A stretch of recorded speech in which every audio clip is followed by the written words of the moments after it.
അസ്സലാമു അലൈക്കും വറഹ്മത്തുള്ളാഹി വബറകാതുഹു. SSF വിസ്ഡം ഹദീസ് ക്ലാസ് 143. عن أبي هريرة رضي الله عنه قال قال رسول الله صلى الله عليه وسلم لا يحل لمسلم أن يهجر أخاه فوق ثلاث فمن هجر فوق ثلاث فمات دخل النار. ബഹുമാനപ്പെട്ട ഇമാം അബൂദാവൂദ് റളിയല്ലാഹു തആല അൻഹു റിപ്പോർട്ട് ചെയ്യുന്ന ഹദീസ്. അബൂ ഹുറൈറ റളിയല്ലാഹു തആല അൻഹുവിൽ നിന്ന് നിവേദനം. ഖാല റസൂലുള്ളാഹി സ്വല്ലല്ലാഹു അലൈഹി വസല്ലമ, നബി സ്വല്ലല്ലാഹു അലൈഹി വസല്ലമ തങ്ങൾ പറഞ്ഞു, ലാ യഹില്ലു ലിമുസ്ലിമിൻ, ഒരു മുസ്ലിമിനും ഹലാലല്ല, അനുവദനീയമല്ല, അൻ യഹ്ജുറ അഖാഹു, അവന്റെ സഹോദരനോട്, മുസ്ലിം സുഹൃത്തിനോട്, മുസ്ലിം സഹോദരനോട് പിണങ്ങി നിൽക്കൽ, തെറ്റി നിൽക്കൽ ഹലാലല്ല, ഫൗഖ സലാസിൻ, 3 ദിവസത്തേക്കാൾ കൂടുതൽ. മുസ്ലിം സുഹൃത്തുക്കൾ പരസ്പരം 3 ദിവസത്തിൽ കൂടുതൽ പിണങ്ങാൻ പാടില്ല, തമ്മിൽ പരസ്പരം വെടിഞ്ഞു നിൽക്കാൻ പാടില്ല. ഫമൻ ഹജറ ഫൗഖ സലാസിൻ, ഇനി അങ്ങനെ വല്ലയൊരുത്തനും 3 ദിവസത്തിൽ കൂടുതൽ പരസ്പരം പിണങ്ങി നിന്നാൽ, ഫമാത്ത, എന്നിട്ടവൻ അങ്ങനെ തന്നെ മരണപ്പെടുകയും ചെയ്തു. പരസ്പരം നന്നാകുന്നതിന്റെ മുമ്പ് പിണങ്ങലോടുകൂടെ തന്നെ, ആ പിണങ്ങി നിൽക്കുന്ന അവസ്ഥയിൽ തന്നെ അങ്ങനെ മരണപ്പെടുകയും ചെയ്താൽ, ദഖലന്നാർ, അവൻ നരകത്തിൽ പ്രവേശിക്കുന്നതാണ്. ഹബീബ് മുഹമ്മദുർ റസൂലുള്ളാഹി സ്വല്ലല്ലാഹു അലൈഹി വസല്ലമ തങ്ങളുടെ ഈ സന്ദേശം വളരെ ഗൗരവമുള്ള സന്ദേശമാണ്. മുസ്ലിം സുഹൃത്തുക്കൾ ഒരിക്കലും പിണങ്ങരുത്.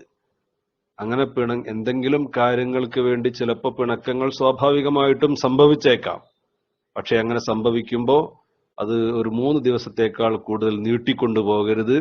അതിന്റെ മുമ്പ് തന്നെ പരസ്പരം പറഞ്ഞ് എല്ലാവിധ തെറ്റിദ്ധാരണകളും തീർത്ത് ഇണങ്ങാനുള്ള, നന്നാകാനുള്ള ശ്രമങ്ങൾ ഉണ്ടാകേണ്ടതുണ്ട്. മറ്റൊരു ഹദീസിൽ ഇങ്ങനെ കൂടി കാണാം, അവർ പരസ്പരം കണ്ടുമുട്ടുമ്പോൾ മുഖം തിരിച്ചു കളഞ്ഞു പോകുന്നവരാണെങ്കിൽ പ്രത്യേകിച്ചും ആ ഒരു ശിക്ഷക്ക് അവർ അർഹരാകും എന്ന് മാത്രമല്ല, ഹദീസിൽ സൂചിപ്പിക്കുന്നുണ്ട്, അവരിൽ ആരാണോ സലാം പറഞ്ഞുകൊണ്ട് തുടങ്ങുന്നത് അവരാണ് ഏറ്റവും ഉത്തമൻ എന്ന് ഹബീബ് നബി സല്ലല്ലാഹു അലൈഹി വസല്ലമ തങ്ങൾ പഠിപ്പിക്കുന്നുണ്ട്.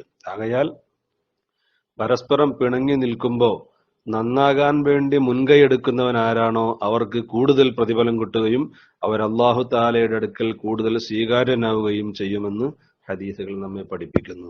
ഇവിടെ നാം പ്രത്യേകം ശ്രദ്ധിക്കേണ്ടത്, നമ്മുടെ മുസ്ലിം സഹോദരങ്ങൾ, നമ്മുടെ സുഹൃത്തുക്കൾ, ഇവരോടുള്ള ബന്ധങ്ങൾക്ക് ഇസ്ലാം വളരെയധികം പ്രാധാന്യം കൽപ്പിച്ചിട്ടുണ്ട്. അതുകൊണ്ടാണല്ലോ സുഹൃത്ത് ബന്ധങ്ങളും മറ്റു ബന്ധങ്ങളൊക്കെ ഇല്ലാതെയാകുമ്പോൾ ആ ബന്ധങ്ങൾ കൂട്ടി യോജിപ്പിക്കുന്നതിന് പകരം ആ പിണക്കം 3 ദിവസത്തേക്കാൾ കൂടുമ്പോൾ നരകത്തിലേക്ക് വരെ കടക്കാൻ കാരണമാകുമെന്ന് പഠിപ്പിക്കുമ്പോൾ ബന്ധങ്ങൾക്ക് ഇസ്ലാം നൽകുന്ന പ്രാധാന്യം എത്രയാണ്.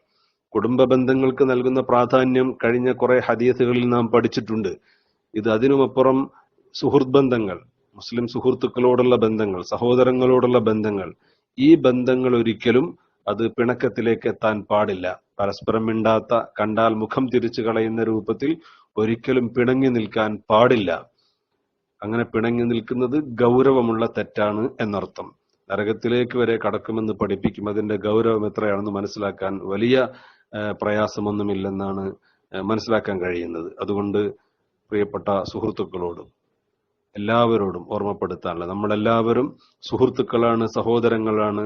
പരസ്പരം പിണങ്ങി നിൽക്കാതെ ബന്ധങ്ങൾ കാത്തു സൂക്ഷിക്കാൻ നാം ഒക്കെ ശ്രദ്ധിക്കണം. അങ്ങനെ ആരെങ്കിലും ബന്ധങ്ങൾ വിട്ടുപോയവരുണ്ടെങ്കിൽ അത് കൂട്ടിച്ചേർക്കാനുള്ള ശ്രമങ്ങളാണ് ഉണ്ടാകേണ്ടത്. ഈമാനുള്ളവന്റെ ഖൽബിൽ ഹബീബ് സല്ലല്ലാഹു അലൈഹി വസല്ലമ തങ്ങളുടെ ഈ നിർദ്ദേശം കേൾക്കുമ്പോൾ, അല്ലെങ്കിൽ അള്ളാഹുവിന്റെ ആയത്തുകളുടെ നിർദ്ദേശങ്ങളൊക്കെ കേൾക്കുമ്പോൾ അവരാ തെറ്റുതിരുത്തി നന്നാകാൻ തയ്യാറാകുമെന്നതാണ് ഈമാനുള്ള ഖൽബിന്റെ ലക്ഷണം. അത്തരക്കാരിൽ നമ്മെ അള്ളാഹു ഉൾപ്പെടുത്തട്ടെ. നാമുമായി പിണങ്ങി നിൽക്കുന്നവരുമായി ബന്ധം പുനഃസ്ഥാപിക്കാൻ അള്ളാഹു തആല നമുക്ക് തൗഫീഖ് നൽകുമാറാവട്ടെ. അസ്സലാമു അലൈക്കും വറഹ്മത്തുള്ളാഹി വബറകാതുഹു.